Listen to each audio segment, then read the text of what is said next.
I know.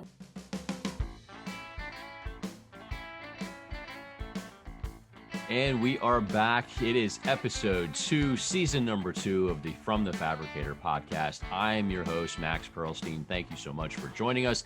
This podcast is brought to you by GPAD, the Glass Processing and Automation Days, brought to you by the National Glass Association, coming up at the end of March in Nashville, Tennessee. If you are a glass fabricator, you need to be there. Learn more about GPAD at www.glass.org/GPAD-conference.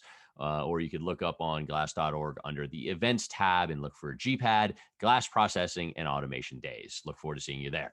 Okay, excited to get this podcast underway. We've got four sets of guests today. Led off by David Corle of HMI, a really tremendous, young, smart, sharp guy. Then Shelly Farmer, an old friend of mine who is just spectacular. She's so talented and just an awesome human. Then Nick St. Denis joins us, and he is a real put together guy on the forecasting side, and he'll give some insights on what we could see here in 2022 in the market and so on. Really well done. And then I finish off with a pair of guys who are really, really cool. The Gambit guys, Gambit Tools, the laser lens. It's a piece of equipment that will change the game for the glazing community, is changing the game, quite frankly. And so we wrap up with them. So let's not waste any more time with my ugly, unshaved mug, and let's get to it. David Corle of HMI Glass leads it off. Okay. To kick things off this month, I'm thrilled to be joined by David Corle. He is the Director of A&D Relations at HMI Glass. You see him, if you're on LinkedIn, you see him. He's got a great presence on there. You see him at the shows. And I'm excited to get to talk to David today because he's got an interesting past and he's doing unbelievable things right now in the present. So, David, thank you so much for joining me on the podcast. It's great to have you here. Thanks, Max. It's great to be here. Awesome. Well, I've just gotten to know you. You're one in this group of people that I've been fortunate enough to get to know in the last year or so. I know you've been around. Our paths hadn't crossed, but I'm thrilled that they did because I've learned a lot from you. Just from the things that you post and how you do things out there. But before we get into what you're doing now, I'm really curious because I looked up your past. You were out on the front lines. You were a glazer. You were a foreman. You've kind of done it all. Let's talk about that a little bit. Obviously, you're now in a different position. What was it like coming from the outside in and the experiences you learned out there?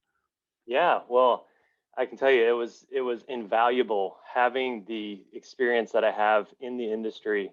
I think in terms of like what did the past teach me? I think being a glazer, well, really being a laborer, a foreman, a project manager, a glazer, I kind of went through different hats. It taught me the value of hard work. And Fortunately, I had some really good mentors in the industry. I had two uncles, one on my mom's side, one on my dad's side, both in the industry. My dad was in the industry prior to me, my grandfather before him. So, I've got so many great stories I could share with you. I don't know if we have the time, but just funny things that ended up teaching me a lesson. Safety. I learned so much about safety in this industry and how paramount that is. But, as a foreman, I think I learned something about how to navigate difficult relationships. I was 20 years old, I think, leading a crew of 18 guys. Some of them that were old enough to be my father. And with that comes some really difficult communication opportunities. Sure. What part of the country was this in when you were out in the field? That was in Richmond, Virginia. That's where I was born and raised. Okay. I now live in New England with my family. But yeah, this was in Richmond. This was on projects in the Tobacco Row area of downtown Richmond, all these really cool warehouses that have been flipped into condos. Sure. So a lot of those projects were down there. And, I think I learned something about emotional intelligence before it was like a buzzword in the industry. I didn't know that at the time. But, just learning how to interact with people that were older than me, learning how to lead through humility. And I've got so much to learn on that front. But I would say in my current role as director of A&D relations, I'm reaching out to architects and designers, contractors, trying to get HMI specified on project work, a lot of hospitality focus. And having that knowledge of the industry has been invaluable through this, from the sales process on with HMI, just being able to communicate in the language of glazers and architects and designers and GCs. Absolutely. And you got my mind racing because I learned some new things. But first, I forgot to mention hmiglass.com is where you can find David's company and see all the amazing work that they do and that David does. And all right, so I'm caught off guard here. I did not realize that you were part of a family sort of setup, with having uncles in the business and people in the business. Yeah. And the reason I'm surprised is usually people like me, who have had the families in the business. I was lucky enough to work with my brother and sister and cousin. My brother's a freaking legend. He was amazing. But you end up having a lot of those lessons, kind of delivered to you, and you repeat them often, and it kind of comes out in your personality. Your personality came out as I came in from the outside. Like I didn't know that you were a glazer until I looked you up. But your personality comes across of I'm coming in with fresh ideas and a new look at things. Did you make that as a plan, or did that just happen naturally? No, it definitely was not part of any plan. I think it happened naturally. It's funny because, and I'm a big advocate of kind of raising awareness for the glazing industry and kind of, bringing some attention to this industry, which has served me and my family and even, generations back very well. Yeah. But no, it's funny because as I was in the field and doing the work, getting cut on a weekly basis, all the things that glazers do. Yeah. Hopefully not on a weekly basis, but I never planned to be in the glass industry. I never wanted to be in the glass industry. Me neither. Okay, we're on the same page here. Absolutely. I wanted to do graphic design. I wanted to do photography, and fortunately, I still get to do some of that in my role today. But sure. But no, it's funny because, I had another uncle on my mom's side always telling me, you should try sales. You should try sales. I'm like, I know nothing about sales, man. I've worked with my hands my whole life. And he said that because you're a good looking guy. You got the face of a salesman, you're a good looking guy. You can walk into places with that face. Yeah. Well, I don't know. He might've seen something in my gift of gab. Maybe that's what it was. Got it. But no, honestly, Max, like what I am doing in the industry right now is just, observing what I see as a huge opportunity. Using tools like LinkedIn to educate and to raise awareness and things like that. I'm not sure if I should take that as a compliment or a diss that I don't seem like an industry guy, Max. It's a full compliment from the standpoint of, you're definitely an industry guy. You're just not following that path. It's not obvious that you come from a family sort of business. Right. And with the uncles in it and the family in it, that's the thing. That was a joke, by the way. But no, it's good. I don't know. I don't want to offend you. You're kicking butt, man. Keep Not it up. at all. Yeah. That would be awful. I don't want to slow this train down at all. I'm not easily offended. And actually working in the Boston area for the past 7 years, coming from the South, people are always like, you're doing what? You're moving to Boston? Do you know what it's like in Boston? You know what they're like there? I'm like, hey, I'm open for an adventure. So, I moved up here, and I can tell you all the people that said that New Englanders were rude and short and quick, it's not the truth. And I think what I've experienced is people are direct, and I like that because it gives you something to work with. So yeah, bring on the directness, Max. I love it. My friends from the New England area, I love them. It is a super area, and I don't find that. I would be more afraid of moving to New York because I'm afraid of kind of that New York attitude. The Boston attitude, I actually almost laugh at. I think it's kind of fun. Plus the people in Boston have lived large. That every sports team wins everything all the time. So. Absolutely. But no, that I like it. No, you're doing well, and keep it up. And the things like the 1 Minute Man that you're doing on LinkedIn, Obviously, I crack up because when you mention your graphic design background, the cinema verite, black and white play there, that's your graphics coming through. But it's a great Yeah, service. I think your A&D community probably loves that, because while I know the difference between clear and low iron, they really don't. right. And they're now getting it from you in a minute, or if somebody like Andrew Herring is timing you, a minute and a half. But they're getting that info, and I think you've plugged into that. You've hit that, and congratulations to you on that one. Oh, thank you. I mean, it's all born out of seeing things in the industry, seeing people get confused between low iron and low E, for Yeah, example, yeah. and it's like, oh, that's an easy explanation that I think I can do, and hopefully bring some clarity. So, No, keep that going. And so, you're young, you're fired up, you have a lot of energy. What excites you about this business, and also about what you've got going on with HMI? Because it's a great company. You've been a part of a wave there of success yeah. in the last couple of years. What's the things that's got you fired up? Well, I mean, honestly, and I just learned about this the other day, but I'm stoked about the International Year of Glass. Yeah, yeah, Um, 2022. Yeah, yeah, I'm excited to see kind of what happens in the industry this year. What cool projects might come about. But it is just I really got that vibe at the last glass build, partly because I was walking the show a lot, but just meeting with other industry friends, there's right, this air of sharing. And I come from a generation that grew up with social media, with YouTube and right, all these things. And I really like to think that there's not many secrets in the industry anymore. Sure, somebody might have a little technique that they think is their secret, sure, but we grew up learning just about anything you want to learn on LinkedIn or TikTok or whatever people are on these days. yeah. And so I think leaning into that and sharing it's a tide that raises the entire industry. And so that's really exciting to me. One of the other things that's been exciting to me is HMI just won a little award at the last glass build, a little Yes, uh, product innovation award for our coating, our microband coating with glass. And that's been really great. I think it's great for the hospitality industry. yeah, It's a perfect fit, coming on the heels of a pandemic where we need everything to be as clean as possible. yeah. That's been really exciting to kind of see that take off at the end of last year and into this year. And then the hospitality industry, I'm very passionate about the hospitality industry, and specifically shower doors in that industry. It's just a very cool a cool industry to me, and Yeah. something that I dive into. And now, when you were glazing, did you install shower doors back in the day, or were you Oh more yeah, like exterior? So you did the shower doors as well.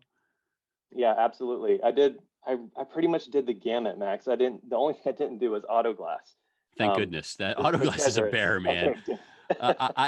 Those guys are warriors on the autoglass Yeah, side. Warriors, yeah. unbelievable. I mean, what you did is tough, but autoglass is a whole different world. But go ahead. I'm sorry. It really is. No, it definitely is a different world altogether. But that's really the only thing that I didn't do or have experience with when I was in the glass business, or on the field side of things. Gotcha, gotcha. So it must be fun. You guys have a lot of options on the shower enclosures, and the fact that you've installed and played with, you have a unique skill set when you're talking to your community, your design community, that comes out probably in every conversation, I'm sure, because you could tell them, hey, I've done this and I know what you're up against.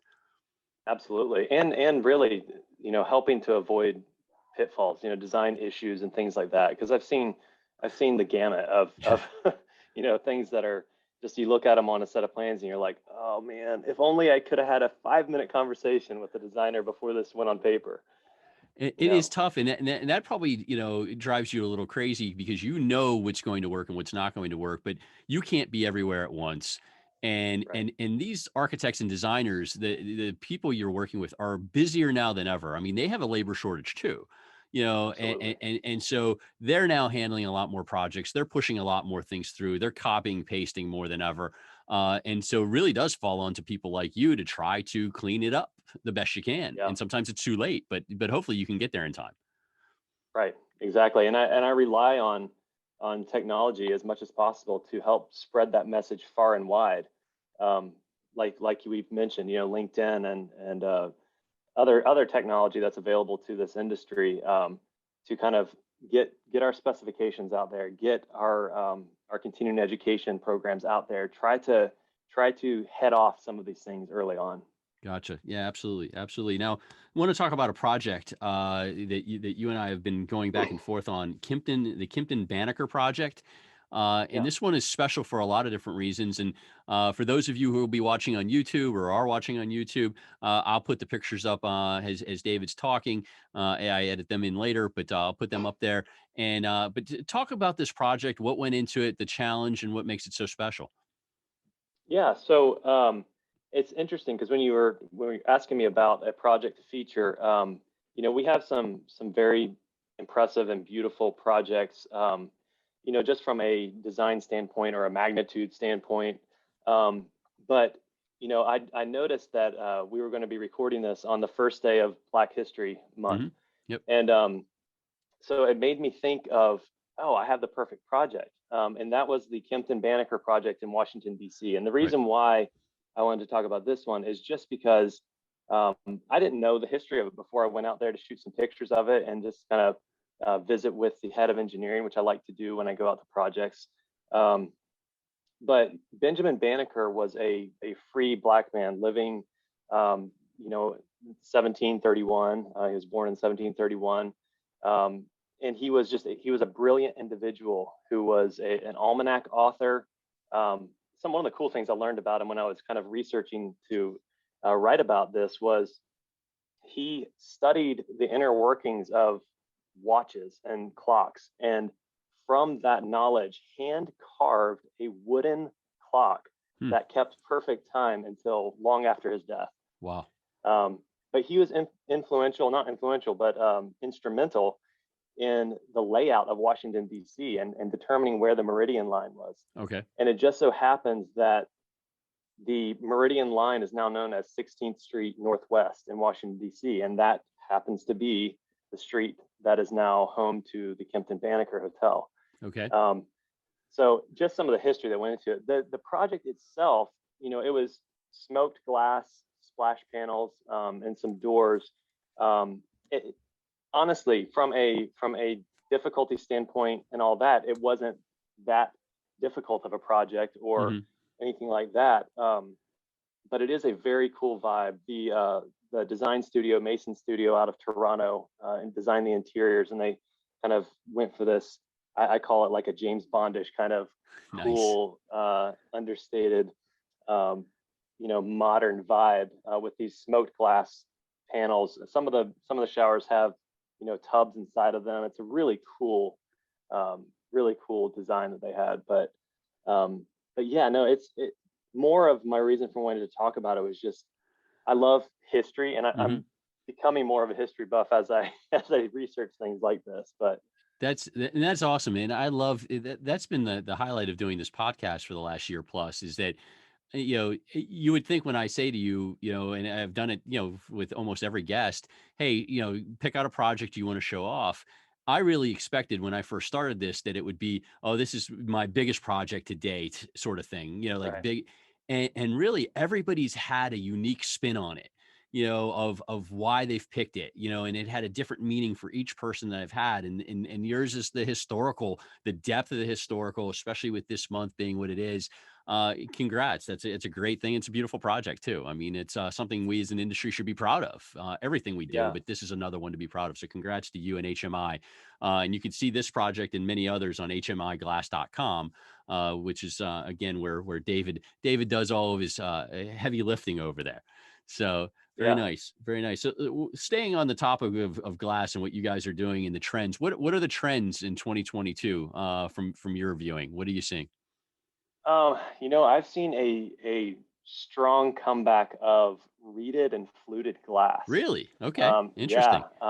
for shower enclosures, but also just interior spaces. As we kind of return to that Art Deco, that makes its second or third go around in the favor of designers. I'm seeing a lot of conceptual designs with reeded and fluted glass. Interesting. Interesting. And it's cool. I think they're putting an interesting spin on it that makes it modern, but yet harken back to the Art Deco days. Nice. And material replacement. That's another thing that I think is going to become a bigger thing. I know it's definitely something that I'm passionate about, and that is for using glass for things like replacing wood or replacing marble or things like that through the technology of digital and glass printing. Right.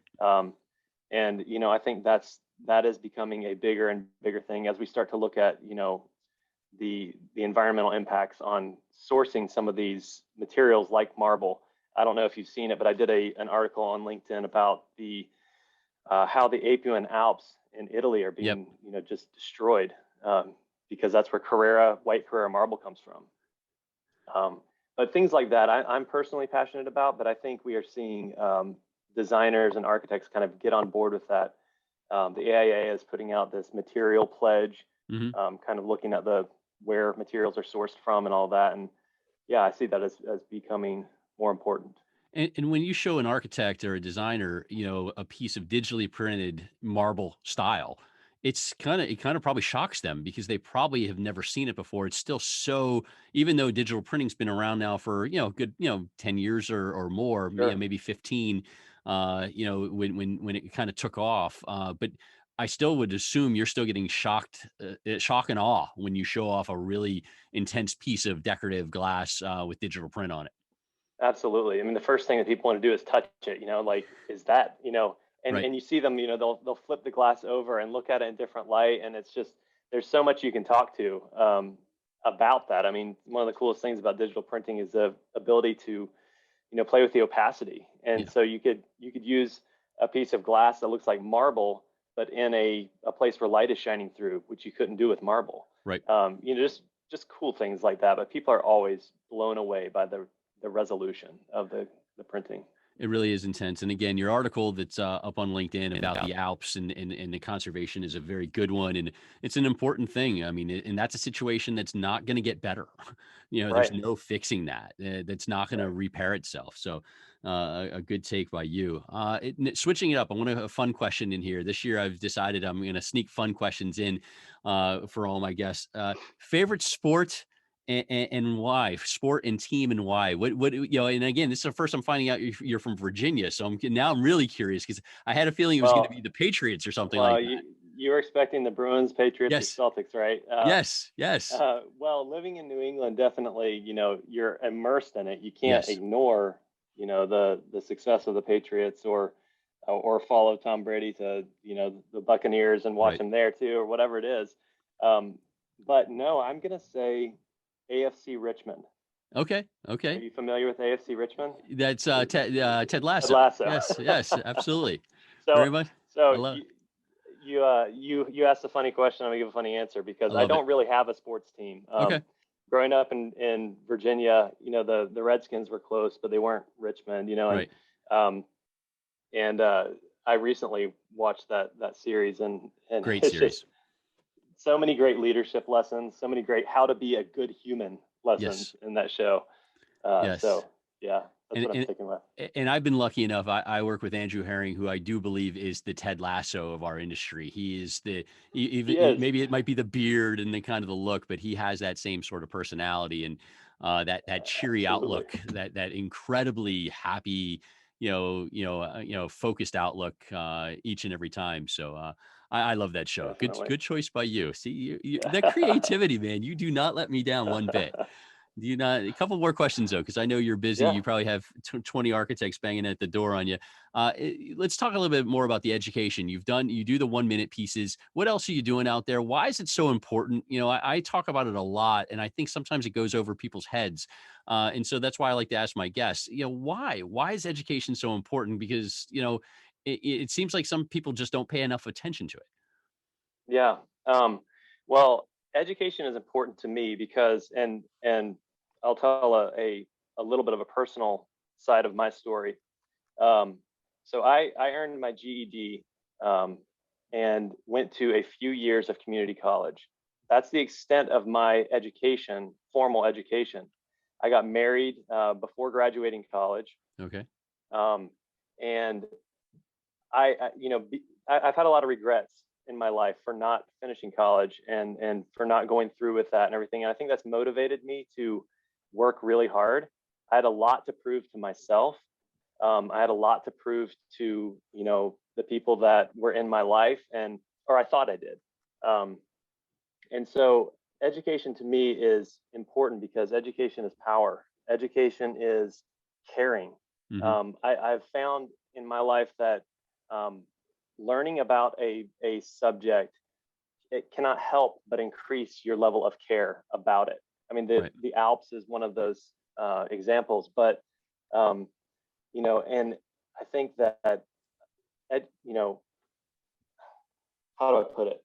Um, Ignorance, whether willful or unintentional, is uh, I don't have a great way to say this, I guess, other than education is caring. I think Yeah. that's the biggest thing to me, and I think I see that education can help avoid so many issues and design pitfalls, like I said earlier.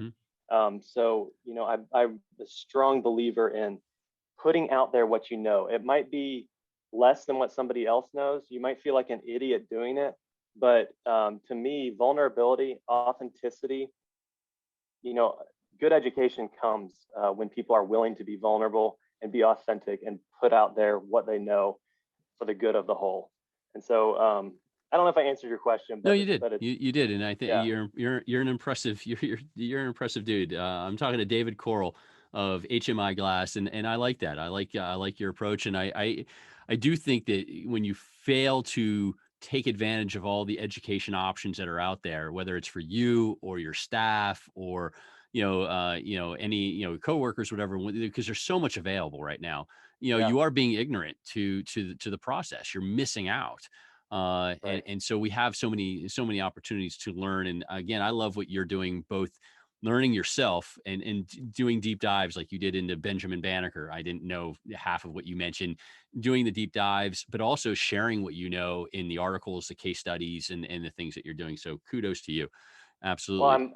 I'm extremely fortunate too to work for an organization that fully gets behind my ideas and supports me in what I'm doing and really champions education. My boss has been very supportive of things like masterclass and LinkedIn Learning, and Nice. as a group, in his group and our company, we read a book, several books a year, and discuss them. So we're Cool. reading Brene Brown's book on leadership, Dare to Lead, I think it's called. Yep. Yep. And things like that. And that's just, I feel extremely fortunate to be in a place, in a position, and supported in that way. Nice. No, that makes a difference. That makes a difference, and that's good culture too. So kudos Yeah. to HMI and the culture that's going on there, and it's allowing you to really flourish. And I like this. And I mean, before I ask you the last question, did you ever think when you were mucking around as a glazer, doing a hack out and holding on for dear life, that maybe 10, 15 years later you'd be talking to some schmoo on a podcast about some beautiful job you did in Washington, D.C. Did this ever come into your thought process back then? Not a bit. I mean, I can't say how little this came into my thought process back then. All I Amazing. was thinking of, Max, was my hands are freezing cold and I cannot feel them. I remember trying to warm up, balls of putty, Yeah. being up on a 40-foot extension ladder, doing exactly what you said at the University of Virginia or wherever it was, and just thinking like, I can't do this. I can't continue doing this. And that's the one thing. People think Virginia is like in the South and it's warm, and it is not. Baloney. It No. is not. I've been to Richmond. I've been there, and it could be just as cold as it is here in Michigan. Yeah. So yeah, I Yeah. could only imagine. Well, I love where you've come from. And to wrap up, let's talk about you personally and professionally. What's the hopes and goals for 2022? I think personally, one of my goals is just to continue to learn about leadership, continue to learn about humility, servant leadership, serving my family, serving my teammates at HMI, serving the industry in general. I think that's huge. Um, I've learned a lot about myself through leadership, both at HMI and the positions I've been out here, but also just through being a husband and father. And I don't always like what I learn, to be honest, about myself. So, um, I want to continue on that train. And then professionally, I've set a pretty steep revenue goal for my department, for the hospitality department at HMI. And I'd love to see us blow that out of the water. Sure. And I really think that we have the opportunity to do that. And I want to continue doing a lot of learning. Good. You know, like I said, I mentioned LinkedIn Learning and master classes are both great platforms for a variety of subjects. You know, and I know the NGA has the My Glass class, which is also amazing. So I'm, again, it's kind of getting back to that education component. I'm a huge proponent for education. And if I had to tell the guys coming behind that are out there mucking it, like you said, always just keep saying yes to opportunities. If it doesn't scare you a little bit, it's probably not worth pursuing. I think each thing that I have had the opportunity to pursue has been like oh crap, I don't know if I'm prepared for this. I don't know if I can do this, you know. But it has always led to adventure, and I'm all about that. I love it. I love it. If it doesn't scare you a little bit, it's not worth pursuing. And I think that's true. I mean, if it's too easy, then it's too easy. So I like that. And this has been great for me. This has been fantastic. It's been great to get to talk to you, get to know you. You're an impressive person, an impressive dad. With kids from 10 to 2. I'm a little jealous. Mine are 22 and 21. They're history now. They're not as fun as what you're going through right now. So, but I'm impressed, David. David Corle, Director of A&D Relations, HMI Glass. You can find them online, hmiglass.com. Thank you so much for doing this podcast. It was wonderful to get to know you a little bit better, and I look forward to seeing you no matter where, somewhere down the line in this coming year. Thank you, Max. This has been a pleasure. Awesome. Okay, I am. This is an exciting one for me because it's an old friend and it's somebody that I am excited to share some of her insights with the world. I'm being joined by Shelly Farmer, who is the National Sales Manager of Trex Commercial Products. You can find them online at trexcommercial.com. Shelly, thank you so much for being on the podcast. Well, thank you, Max. And yes, I am one of your oldest friends and an industry elder, I guess we can say. I really appreciate the invitation and our decades of knowing each other. It's been a tremendous pleasure knowing you for sure. And your influence in my career has been very, very much appreciated. So this is an honor to speak with you today. Thank you. Honor's all mine because, and we're going to talk a little bit about your career path in a second, but I mean, it's been amazing to watch you, just grow and thrive the way you have. And it really makes my day. You know, every time I hear about something good that you've done, I'm like, yeah, that's awesome. So congrats to you, and let's keep that rolling. Well, thank you. I really appreciate the compliment. So let's go backwards and start from the beginning. I've never, you and I have talked a billion times, but I've never asked you what you wanted to be when you grew up. I don't think being the national sales manager of the leading railing organization in the industry was on the to-do list back then. I'm curious, what were your goals and plans way back when? That's you couldn't have made a more true statement. I don't think that anyone picks the glass industry unless, it's in your family. I think the glass industry picks you, and that's definitely my case. My first passion was writing and investigative reporting. Oh, wow. In high school and college, I was the editor of the paper in high school. And in high school and college, I wanted to be a journalist until I realized that the industry was a fraud. And frankly, I'm not a good liar. So it probably would have been a disaster for me. And I would have ended up, dead or God knows what for exposing the truth, because I just can't seem to quelch the quest for knowledge and the truth when it comes to investigative reporting. So I did not follow that career path at all. I still live through that passion through what I would consider more like a hobby or a lifestyle, not a career. Sure. And it's funny that you said that, because the one thing about you is you do tell it like it is, even when it's tough. You do. So you don't sugarcoat anything. But I think that's why people respect you, because, especially now with like the supply chain is a mess, you can't tell somebody it's going to be 3 weeks when it's going to be 3 months. You have to give them the straight truth. And so it's interesting. Your background has really played well. What you wanted to do and what you kind of trained to do initially has played really well into your current career. Yeah, that you couldn't state that more clearly. It's that the challenges just in the construction industry in general, whether or not there's supply chain issues or not, it's a very challenging industry from concept to completion to make sure that everything goes smoothly. and we're all in construction. We know that most of the times there are challenges along the way. So you have to be a straight shooter. You have to be able to tell the truth and be a good communicator to your customers. And I think that's been one of the reasons that I've been successful in this industry, is because when you have to make that hard call, you have to.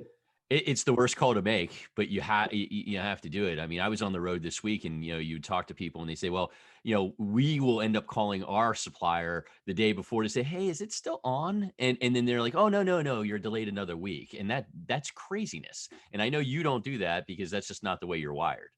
I don't. Max, do you remember back in the beginning of our time working together, I put together a presentation for you and your brother. Yep. And that was one of the big things in teaching people about sales and about being successful in not only this industry, but any industry, is you have to be upfront, honest, and truthful about what's going on so people can plan accordingly. Yep. We all are big grown-ups, and we know that there will be problems, but part of, I think, again, my success is being able to make that hard call and be genuine about it and bring hopefully solutions to the table instead of running and hiding and avoiding. That never has worked. Absolutely. And you also have, speaking of my brother, who, obviously he's the guy I have on the most ultimate pedestal, is that his tenets were attention to detail and sense of urgency. And those are things that you obviously bring to the table. And now you bring him to the table at Trex, which has been just on a rocket ship. And you've been on that rocket ship for a good few years now. Talk a little bit about the fact that it has just been an amazing experience, and it's not stopping anytime soon.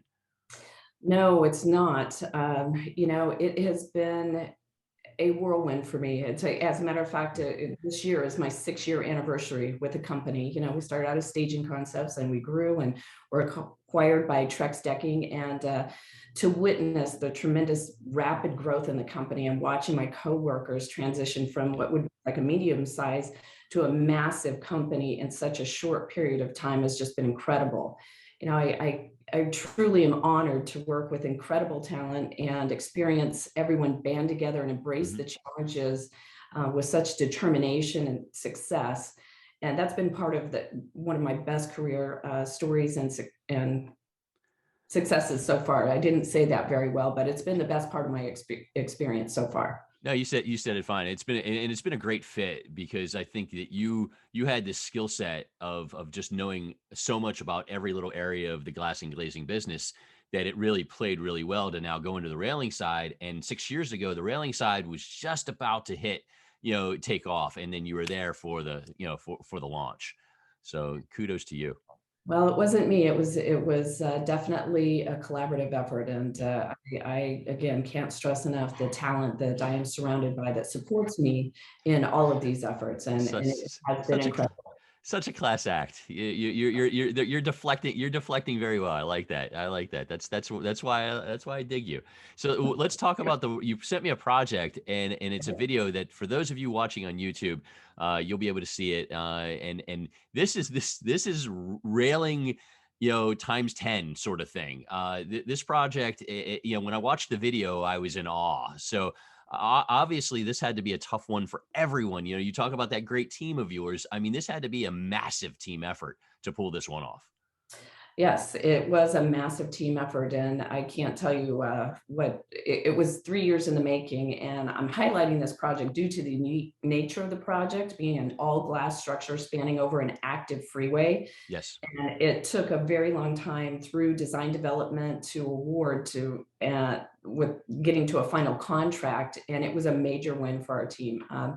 We definitely do the long game well in our company. And again, through the support with my engineering team and design teams, we help them design this bridge over this freeway. It connects the Mississippi Aquarium to a park on the other side of the active freeway. And they obviously, this highlights what we do and what we do best. This is a life safety issue. People trying to cross an active freeway just wasn't going to work. So again, the project required tremendous upfront engineering and collaboration with the architectural team at EGH out of Biloxi.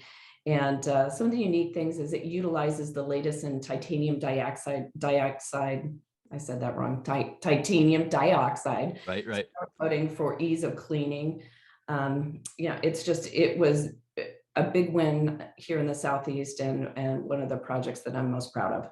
Absolutely, and you should be, and to obviously learn more about Trex, people can go into trexcommercial.com and see a bunch of different things. And again, nothing comes easy, but this one I think so sophisticated, so intense, and then you get it done, and it's like, wow, we did it, and that's got to be a great feeling for you. Yeah, it is. And speaking of we did it, I would be remiss not to mention the SoFi Stadium during Super Bowl weekend. That's right. It was one of our largest sales to date with over 14 miles or 33,000 linear feet of custom design railing systems. So all of you tuning in to the Super Bowl this weekend, we get bragging rights on that project as well. Absolutely, absolutely, and I've been lucky enough to be involved in seeing your railing system go into things like Little Caesars Arena in Detroit and things like that. It's been a great experience, and let's keep that rolling. Obviously, so congrats to you and the team. Now switching gears again for you personally, how you personally and professionally, 2022 has been good so far. We're only a month in, so how are you looking at 2022? Are you happy, and are things progressing the way you like it? Yeah, pinch me, Max. I seriously, this year has started off with an incredible bang. Good. We were awarded several very large contracts, including another major sporting contract, Wonderful. all before the end of February. So some very, very large projects are really coming out of the gate. We obviously experienced a huge lull because of COVID related shutdowns and Sure. disruptions, but we have seen a tremendous jump out of the gate, and looking forward to a very huge 22, 23, 24. It's looking very, very promising. Fantastic. Now in 2022, I've tried to mix in some fun questions or different questions in these interviews, and so mine for you is if there's one or two people, and they could they could be dead or alive that you would like to have dinner with right now, who would they be and why? Now that's an easy one for me. Yeah. All right, Max, you ready? I'm ready. So, I think JFK Jr. would be the person that I would want to sit across the table from right now. I think he knows where all the bodies are buried. And I think the country is in desperate need of a classy, truthful telling leader. And I hope I'm not being biased or putting on rose-colored glasses, but I think it would be very interesting to sit across the table from somebody who had a passion for reporting, his magazine, George, Sure. and just his legacy, his family, what went on behind closed doors. I think it would be fascinating to know the truth. That's a good one. And it would be, I would love to be a part of that dinner too, just also to talk to him about, obviously the past, but then what happened on that flight when you read the stories, and kind of getting lost in the instruments and so on. I mean, just such a tough thing. He had so much going on in his life, and he was on such a great trajectory. He had found his love with George Magazine too. So that's what's so tough. But it's an interesting call. I like that. I did not expect that. I didn't know what to expect, but that's a good one. I like that. Well, and I'd be lying if I didn't say, what woman wouldn't want to sit across the table That's from true. that man? I get that. I get that. Very, very cool. How about you also on goals? What do you got for your goals for this year? I mean, you strive and you drive. I mean, there's no doubt about that. There's no stopping you. But do you have specific goals in mind for this year? Personally, Max, I'm not focused on goals for 2022, but more of like healing and wellness. After what we've gone through in the past 2 years, I'm really trying to take time to appreciate the little things in life. I have been, like you said, a classic type A my whole life. And I think for me this year, after things that I've gone through, as well as all of us in this country, I'm just trying to stop and smell the roses a little bit. Somebody told me I needed to do that a while ago. And so I'm listening to you, taking that advice. Good. I like that. And I get to see you here very, very soon at the end of March with BEC. And that's one thing that you did not have to be, kind of begged to go to that. You immediately recognized years ago, I need to be at this event. And you even, I believe, were like, even if I don't have a gig, I will be at that event because it's just so good. So help me out here. Why should people be attending BEC aside from getting a chance to network with you? Why should they be at BEC? The energy. I think if you want to be around the best and brightest in our industry, it's a place to learn, grow professionally, meet old and new friends, business partners. I always walk away with a real sense of pride, knowing our industry is growing and evolving, whether it's through new technology, products, new talent, all to be able to experience that in one location is incredible. I would say to everybody listening, please attend, and whatever you do, bring a friend. Yes. Who may be looking for new career opportunities. We, like so many other industries right now, are really needing new, fresh talent. And the glass and glazing industry has been an incredible, incredible career path for my family. And to be able to follow out and carry out the legacies from the rock stars that started before us it's a true honor, and you get to see a mix of those people at BEC. So I just can't stress enough the opportunities and a good time. It's really a good time with people that are truly passionate about our industry and are very successful, growing, and continue on that trajectory. Well said. Well said. And again, that's the end of March in Nashville. You can find it on glass.org. Look under the events tab for BEC, and you'll get to see me. I will actually shave for that. So I promise. And you'll get to see Shelly and probably 800 others in our industry. Like she had stated, it's a really interesting mix of people. And I always laugh because you and I usually see each other almost immediately at BEC, and then I don't see you the rest of the time because we're all mixed. So it's just the way it all goes. But I'm excited to see you then. Let's change that this year, Max. You and I'm right now. Let's pencil in. Even if it's 15 minutes, we need to stop and say hello and catch up personally, because we've got so much in common with our kids, their ages, and there's other things going on that we have a really good time talking about. So let's make sure to do that. We have to connect at BEC. I'm holding you to it.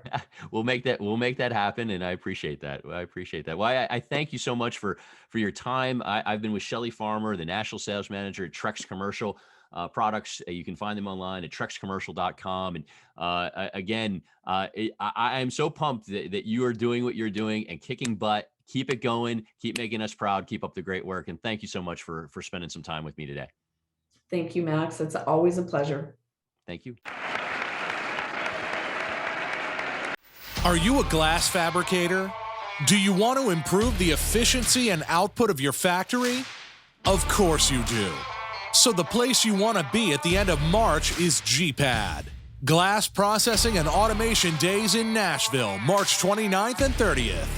GPAD brings the best machinery and software operations from all over the world to present their latest and most important innovations. Glass fabricators from all over North America have attended past GPADs and made major plant purchasing decisions based on what they learned at this event. So if you want to take your operation to the next level, join the National Glass Association in Nashville at GPAD. Learn more and register today at glass.org/GPAD-conference. That's glass.org/GPAD-conference. Register now.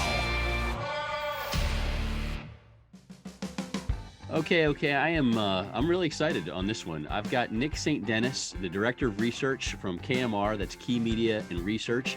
You can find them online at usglassmag.com. He has info there, the home of Glass and Glazing Quarterly Review, also at keymediaresearch.com. You can find him, and we'll go over all of those things. But Nick is Nick's one of these genius forecast guys that I'm a big fan of, and I'm thrilled that I get to talk to you. So Nick, thanks for doing the podcast.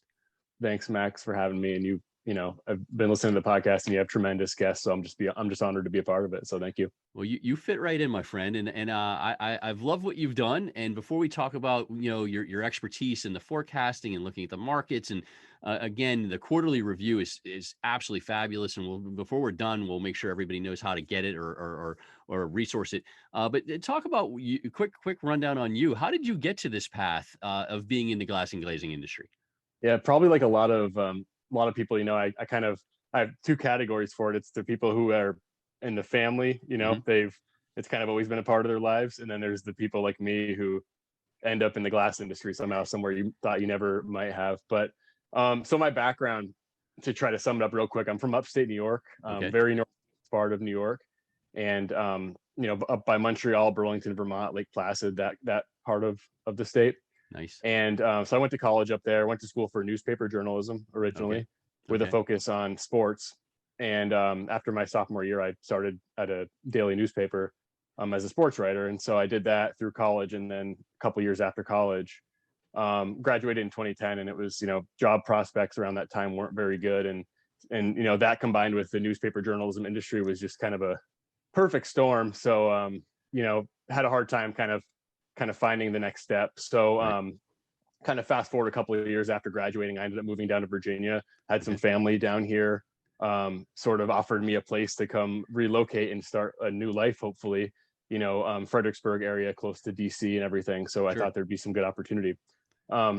So, had to spend a couple of years here, just kind of bouncing around different jobs and things until I was able to find, the career job that I'm at now. And I started with Key Media and Research. It was Key Communications at the time. I started in early 2014 as a assistant editor to US Glass Magazine, working with Ellen Rogers and the team there. And I did the USGNN e-newsletter and Architect's Guide to Glass and Metal, and edited a couple of the magazines. And that's kind of how I got into the industry. And then, about 3 years into that, about 2017, just found a really big interest in, looking at industry trends and forecasting and kind of getting, a sense of the market. There's a lot out there in the construction industry as a whole in terms of, looking at direction of the market, market size, industry trends and things. But it was more, on a larger, more macro scale. And I thought, our industry needed something that was a little more micro and closer to us. So that's how we kind of started doing the research portion, and it kind of developed into its own division, and been doing that for 5 years now. Working almost done my master's in survey research at the University of Connecticut. So I've been doing that. I've been doing that in addition to growing the research division here. So it's been nice to be able to apply, what I'm learning in real time. So that's kind of how we got to where we're at. Nice. And I assume your sports background, statistics and everything, this probably, kind of plays into it. You instead of RBI and batting average, now you're digging into, kind of the percentages of where glassing glazing is going in the marketplace. Yeah, I definitely think so. I never thought about it that way until actually recently. And I think that when I got into the industry, there was, when I started looking at those forecasts and kind of sizing up the market in different places and saying, okay, this thing is happening. How is that going to impact our industry? It's a lot like sports, where a team or a player is, they're at the mercy sometimes of their surroundings and the things that are happening around them. Yeah. And to be able to say, oh, they're going to this team, perhaps their scoring is going to increase by 25%, probably things like that definitely in the back of my mind subconsciously got me interested in this, I think. I love it. And you're serving a really an underserved market, because that's the one thing that people are really stunned when they come and they look at the glass industry. They're like, well, what are your benchmarks? What are your stats? And you are that guy that is focused on that. And I think that's probably, it's nice to be on that path that you're blazing right now, because really there's been no one else to do it. So that's exciting for you. Yeah, I appreciate that. And it's exciting. It's also, it can be overwhelming at times because there's not a lot in place, for me to kind of build on. So there's no it's taken a lot historicals. of time. Yeah, it's taken a lot of time to kind of not only figure out where we're at now, but kind of go backwards and find out, the best ways to measure the market. And so a lot of the work I've done is just basically kind of building backwards like that. And in addition to that, people come to you with all sorts of requests and they want certain pieces of information. But as you know, our industry, everybody has a unique circumstance. So, everything is very custom, so it's been helpful to get those questions and to do, custom research projects, which I do, in order to kind of start to build that base. But yeah, it's been quite the experience. But it's, the more you do it, and the more you see the results bearing out, the more confident you are in your numbers, and you can sort of tweak that way. And so that's kind of where we've gotten the last couple of years. I've really been able to see a lot of the forecasting that we've done has matched pretty well with what ends up happening. So nice. No, I think you've gone about it the right way, and I don't envy you on the request that I'm sure you get, the how much quarter clear tempered is sold in Detroit during the months of right. August to September sort of thing. That's got to Yep. be there. I'm sure people want things that are the impossible, but you're doing a great job of getting the info out. So I complete kudos to you and the team there for that. Thank you. I appreciate that. So now let's look back at 2021. My question that I had written you when we were kind of getting prepared for this was, did it turn out as you thought? Did anything catch you by surprise? Because it really was, when you go into that year, nobody really kind of had a feel, because it was such an odd year, because 2020 was such a, bizarre, I mean, what can you say about 2020? So 2021 was just kind of that ultimate blank sheet of paper, and you had to predict it, you had to forecast it. So talk to me, how did it turn out? Did anything surprise you, good, bad, and otherwise? Yeah. The thing I look at a lot with forecasting the glass and glazing industry is we lag construction starts, by whatever 6 to 18 months, whatever the measure is, Right. depending on the building size and the segment. So in 2020, there was a pretty steep decline in construction starts. And so you saw that, everything being reported, the construction industry is having this big hit in 2020. In reality, our industry didn't, it was felt to some degree, but our industry, in terms of overall activity and volume of activity, didn't really feel it right away. They kind of lagged a little bit. And Right. so we kind of went into 2021 expecting that dip to happen. In terms of ongoing activity, which is the main measure I use, we had a very slight decline in 2020, but 2021 was down. I believe I have a couple of numbers pulled up just to make sure. I believe it was down about 5%, 5 or 6%. And so, that's kind of what we expected. And overall, I think now that we're past that, there's a lot more confidence in the industry, because even though the pandemic continues to go on and it feels like it's never going to end, Right. I feel like at least people know how they can operate within it now. Yeah. So I feel like moving forward, there's a little bit more confidence in that. But I would say nothing really surprised me. I guess maybe the one thing that surprised me was the resilience of the industry. Yeah. But in terms of segment wise, residential was just unbelievable. If you look at the residential numbers, Stunning. double-digit increase year over year for the last 3 years in spending, in starts, and then renovation activity has actually been increasing year over year on a percentage basis for the last several years, and we have a big year coming up here. So that the residential side was unbelievable, considering that a lot of people got hit in the pocketbooks, and Yeah, I mean, the residential numbers have just been banana land. I mean, just the housing starts, and then as it trickles down to all of us, it's craziness. Yep. I don't know how much longer, but I guess that'll be a question for smart guys like you on where that's going. And so let's talk about 2022. That's what I think everybody is curious on where we're going this year, and what you see big picture wise, and then anything we should be aware of. Yeah. So going into the year, the main thing that I'm seeing is that we're doing our industry outlook research right now. I put a report out every year in early February, and I'm working on it now. It should be done sometime this month. Kind of talking about the year ahead, and sort of gauging the sentiment of the industry, and talking about which segments are going to be up and down, or whatever the case may be. What I'm seeing a lot is institutional work is increasing. So healthcare and education. After the Great Recession, commercial construction, the commercial side, which is office, hotel, retail, that sort of thing, increased at a much more rapid rate than institutional did, because institutional requires more public funding and that sort of thing. Right. And so institutional is kind of caught up. Well, it feels like over the past couple of years, institutional work has actually increased and started to sort of pass commercial. And so that's kind of come to fruition with the survey research I'm doing. The two biggest growth areas that we're seeing for glazing contractors are actually healthcare and educational. So I definitely see those coming into play. And the good thing about that for our industry is the institutional projects tend to be a little bit higher value projects. Yeah. When you're talking about schools and you're talking about public safety and those sorts of things, the glazing that's put into those buildings, and the glass and all the, basically everything involved is more expensive, and it's higher quality, for blast resistance and for entry purposes and things like that. So I think that's a good thing for the industry, that those segments are improving. And then the commercial side is still is still doing a little better. I think the office segment is starting to come back now that some people are going back to work.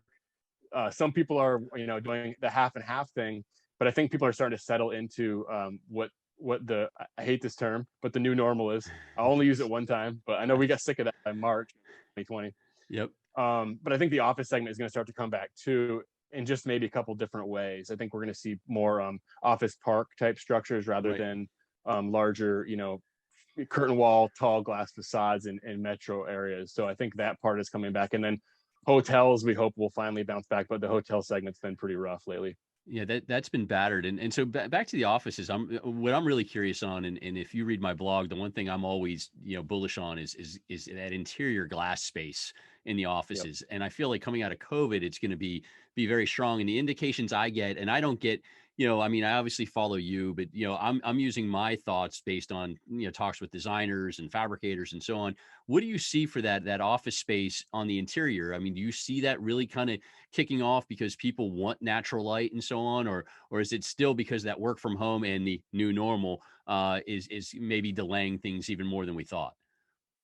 Well, I think when the pandemic first hit and there was a really big, we were very reactionary in terms of what we're going to. And which is always the case, right? But in the office segment in particular, it was like, okay, we need more space, like we need people further apart, we need to have barriers, all these things. I think a lot of that probably has subsided a little bit since we have sort of we've gotten far enough into the pandemic where people aren't necessarily freaking out as much, I guess you could say. Right. I do think it's still going to be a thing. I see a lot of renovation and retrofitting in the near future, for maybe more industrial type buildings converted to residential or office spaces. And I think with that, there's going to be fewer people in the offices, perhaps larger space. Yeah. And I do think that interior glazing is going to be something that does pick up. And it's just another segment that glazing contractors seem like they're starting to, ones that didn't do it in the past are starting to get into it more because it is growing. Absolutely. If glazers aren't diversifying as a whole, they're missing out. But even if you're not in the interiors, you really should be, because I mean it's the right frontier. And a lot of times the glass interior is going to a furniture person, in Division 10, and it's crazy for the folks in our side of the world not to be taking that work on. If they can handle it. Labor becomes a whole nother adventure, but they should be able to take that on. Again, I'm with Nick St. Denis, Director of Research, KMR, Key Media and Research. You can find him online at keymediaresearch.com. Also, his articles come up on usglassmag.com. You also speak at a bunch of different events, and you had a good speech in Orlando that it was funny. I got to see you in Orlando, but the reason it kind of popped in my head of I really want you on the podcast was I had somebody come up to me who just raved about, you should have heard what Nick said, and he ran down everything that you hit. It's got to be fun to talk in front of those groups and really reach people face to face like that, because we don't get to do that very much in this industry, and especially you who's digging into the numbers, you don't get to see people face to face pretty much at all except for shows like that. Yeah, it's a good way to actually gauge whether or not what I'm doing and whether or not the work I'm doing is first of all relevant, and then also it's what they're seeing. So I can sit here and crunch numbers all day and look at the models and things that I have, but until I talk to people in the industry and try to validate that, it's another thing. So I always go into those presentations like very, I'm eager to talk about it, but I'm also looking around like, what are the reactions to it? And and at the Orlando show, I had a lot of head nodding and a lot of people that came up after and were like, yeah, I'm seeing this too, and wanted to chat more about it. So it is nice to do that, and the more we do it, the more it helps us, cater to what we want to do in the future. I think the Southeast show was great in particular because the Southeast region is doing better than the rest of them in terms of backlog and activity and those sorts of things. So I showed a chart, several different charts that kind of relayed that, and you could tell they were all excited. They were like felt so proud. I'm like, here's how you guys compare to the other regions, and they were very proud of the fact that they're doing really well. I mean, their backlog, is a couple months longer than on average than the rest of the regions in the country. So all the regions in the U.S. have done pretty well over the last year or so, and basically the forecast ahead is positive for all the regions. So we do what's called the Contract Glacier Outlook Index, Right. which is an index I created about 5 years ago, Nice. which takes into account recent hiring, future hiring, backlog, sentiment, and your sales expectations in the year ahead. And so I survey the industry on those 5 factors, and we have a formula we put together that comes out with an index number. Last year, understandably, was the lowest it's ever been, but it was still just above the midpoint, which is still says it's positive. This year is the highest it's ever been. Nice. So I think the fact that there's so much optimism coming out of last year, knowing what to expect now, has a lot to do with that.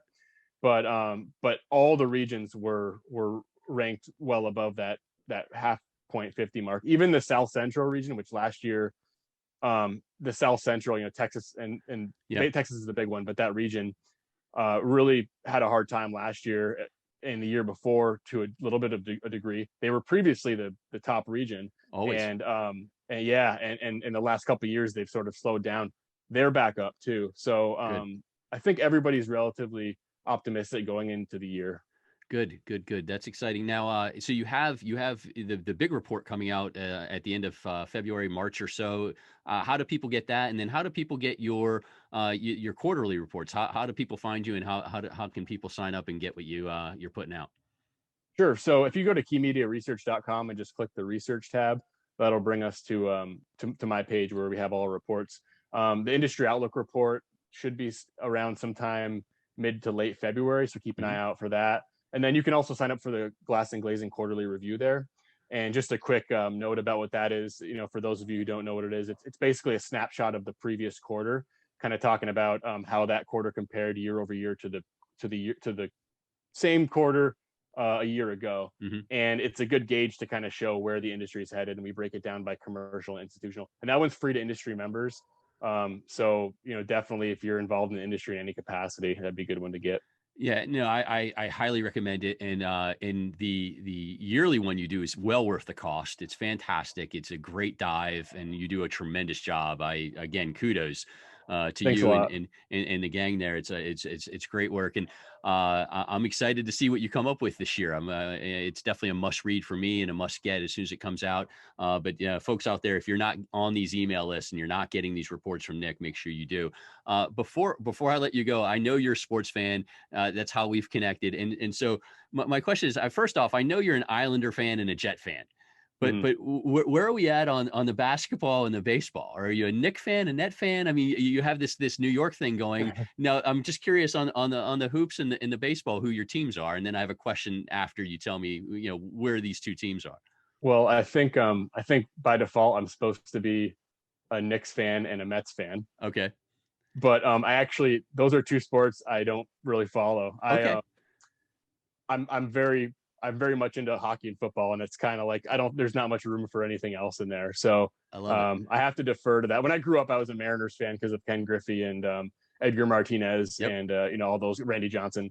But yeah, I don't have a team in either of those. So hope that didn't spoil your next question. Okay, no. So between the Islanders and the Jets, which team wins a title first? Oh my God, that's actually an interesting question. Islanders. We're very close the last couple of years. Very and now close. They're struggling. Tantalizingly Jets, close. Yeah. Yes, painfully close. And then this year has been pretty painful. And then the Jets, I think, are going the other way. But I think probably the Islanders, just because the Jets don't allow their fans to ever have anything nice. So I can't. I've already kind of punted on them, and I would say the Islanders. But that's a tough question. It is. And I think way back I had asked Chris Dolan, who just retired from Guardian Glass, the same question, because he's a huge Detroit sports fan and lives for the Lions. So if you were to have a commiseration party, you could definitely have a talk about the Jets and the Lions and not having nice things for sure. Very frustrating. But I think the Islanders will probably be the first one to do it. And boy, they came so close. And hey, with hockey, as we saw a couple of years ago, the Blues got on a heck of a winning streak and then won it all. So anything can happen. So I think you can bounce back pretty quick in hockey if you have one bad year, especially if you have a good core. Whereas football, it seems to take quite a while to build. Yeah. The draft this year for the Jets are pretty important to protect Zach Wilson and Yes. and build up that the rest of the team. So I For sure. love it. I love it, my friend. Well, I appreciate you taking the time. I know you're buried in numbers, and also with a baby on the way, you got lots going on in your world. I really appreciate the insight back into what happened in 21. Looking forward to positive news into 22. That's all good stuff, and I can't wait to read more of what you got. And I look forward to seeing you in person, hopefully this fall after the baby's born, and you get out to more of the shows like Glass Build and so on. So hopefully I'll see you there. Thanks, Max. I appreciate you having me. Awesome. Thanks, Nick. Thanks. Okay. I'm excited about this one because it's something a little bit different. I am being joined by Rudd Willis and Matt Luck. They are journeyman glazers who also happen to be a part of the company called Gambit Gambit Tools. It's this really handy, incredible piece of technology in my hands, and they're going to talk a little bit about how that's made a big difference in their world in the field, and how it could make a big difference for glazers throughout the United States. You can find this tape at gambit.com. Guys, welcome to the podcast. I appreciate you taking the time. Hey, Max. Absolutely. Hey, Max. Yep. Thanks for having us. Cool. So first and foremost, how did you guys get into the glazing field? I mean, that's where I'm always curious. How did you find glass and glazing, and how long have you been at it? Got into glazing in 2010, started out non-union doing vinyl windows. Yeah. And then shortly after that, we joined the union, the local 188 out of Seattle, Washington. Gotcha. And the local 188 ever since. Cool. Very, very Yep. cool. So Yep. you've been in it for a while, and then somewhere along the way, you came up and you and put this kind of together of why you needed a tape with a laser lens in it. So how did this all come about? This great piece of technology and this great invention. Well, we do a lot of curtain wall, window wall erection. And while you're doing that, you can always trust the layout that's provided for you, but you always check every so often as you go along. You'll use a laser to do so. And we'd always have to find a different way to see the dot from elevating from floor to floor, like a piece of tape, pair of safety glasses, piece of paper, something that the dot would shine through and you could see next to the edge of the tape. So you get a fair measurement. It can be pretty difficult because you're trying to get the lowest point when you're plumbing something up vertically. And so you really have to get down on your knees and crouch and kind of twist the tape upside down to see where the dot of the laser actually hit. So there's a number of ways you can do it with, like you said, safety glasses or blue tape so that the dot is actually visible. And I can remember Matt, maybe this is 2014 or 2015, saying, wouldn't it be cool if there was like a hole or an actual notch cut out of this tape so that you could see it while standing up and not have to crouch down and twist and to actually see where the laser dot is hitting the mark. Cool. And that's how this thing all started. And when you do this, you're doing it constantly. I mean, you're not doing it once during the day. You're crouching over and over and over again. So this obviously changes the game. Very Yeah, it's super repetitive. I mean, even for just one vertical mullion, you're checking it the first time. Something vibrates and it moves, and you want to make sure that the number is still good for the guy 20 feet above you. So it's for one stick, you might be crouching down 2, 3, 4 times. And we're doing 15 or 20, 30 a day. It adds up. I love it. I love that you came up with it, and then you went to work putting this thing together. And I know it's been a labor of love for you guys, and so far, obviously it's going well in the job sites. And so I had a curious question, like when other glazers would see you with this tape, and they're fudging with paper and the glasses and blue tape and so on, and then they see you whip out this. Are they like, whoa, is this like some sort of black magic? I mean, what happens here? What's the reaction when people see it for the first time? Surprisingly enough, a lot of guys will say, I thought of that. I thought of that years ago. But they never did anything about it. I had that idea, but they never saw it to the point where Matt and everyone has taken it. And so then obviously they end up buying the tape, and I'm sure you're seeing more and more of these throughout your job sites as you run around Seattle. And I know it's really popular out west, and it's finding spots throughout the country. But I think once people see it, they want it. Yes, sir. Absolutely. Yeah. Anyone who uses a laser, even beyond glazers, you have people from other trades coming up saying, "What is that?" That's nice. And that's true. While I have you, this is, I mean, talk about first, I mean, not just curtain wall, anything to do in the glass and glazing. I mean, this really, and it's also a regular tape too, and it's a heavy duty tape. So, there's plenty of usages for it throughout the day, correct? Yeah, it's still an everyday tape measure. It just has an added bonus of just being able to see a laser through the lens. That's really all it is. But it's still an everyday tape measure and functions just as well as any other tape measure. Cool. And it's a heavy duty piece and good stuff as I see. How can people get this? I said gambitape.com. That's the best way to do it. Are there any other thoughts there? You can get it at gambitape.com. You can also get it at Amazon if you search Gambit tape measures. Gotcha. And we will see, I don't know if we're seeing both of you or one of you at BEC coming up in March. What's the plan there? You'll probably actually be a handful of us. We've actually never been to one of your conventions, so we're looking forward to it, getting our feet wet, kind of feeling it out, seeing if it's something we want to be involved in. And it definitely seems like we do. So we're heading there in March. So we're looking forward to it. Excited to show it off. Absolutely. Real life glazers coming to the Real Life Glazing Conference. It'll be neat to get your take on what you thought of the conference, and B, some of the subject matter, because you're out there, putting it all together. All of us are in there talking about, how we envision it and so on, but it'll be neat to have your opinion on everything after you experience a couple of days in Nashville. Likewise. It'll be great to get your opinion on some other things as well. Awesome. So Rudd Willis, Matt Luck, I mean, you guys have come up with this great piece. Anything you want to add before I let you go? I mean, this is this has me so intrigued on just the growth and the efficiency and the operational health of your fellow glazers out there. Obviously, for me, it's like, hey, this is their opportunity not to crush their back every single day. Not to crush your back and expedite the process, man. We're just trying to get stuff built as quick as possible and as well as possible. This is a tool that can help do that, hopefully. From the health standpoint alone, just the repetitive stress injuries that can be had from crouching down 30, 50 times during a day, the damage it does to your knees, kneeling on concrete, this kind of alleviates that. So we're excited to get it in the hands of more working professionals. No doubt. Well, business owners, owners of glazing companies that are watching this, you need to get this for your folks. It'll make it more efficient. It'll make it more operationally successful, and you'll be taking care of your folks out there too, keeping them healthy. So that's a win-win for everybody. Guys, thank you so much for joining me today, and I look forward to seeing you. Thanks a lot, Max. Yeah, we appreciate it so much. Thank you. Awesome. Thanks, guys. All right, that will wrap things up for this month. Before we go, though, a few little pieces. Again, thank you to all my guests. It was a wonderful group of people and excited for each and every one of them. A couple real quick things. Are you doing Wordle? I have gotten into that thanks to the recently retired Chris Dolan. Congratulations to Mr. Dolan on his retirement.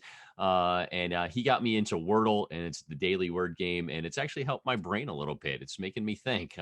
So I really like that. So if you're doing Wordle, that's a cool thing, and let me know how that's going. And then, of course, on the TV side, Ozark was out finally this month. Fantastic episodes. Looking forward to the second half of that. Now the wait is on Better Call Saul. That should be out pretty soon. They had a little tease on Twitter about it coming soon. So looking forward to that. Hey, that's all I have for you this month. We will be back. 3 unbelievable guests next month. Really powerful, hard-hitting folks leading into the big month of BEC and GPAD. I hope you join me then. Thank you so much for listening. Thank you for watching. Thank you for supporting. I'm very, very grateful. I do appreciate it and look forward to seeing you again soon. Thanks. Oh, the music is stopped.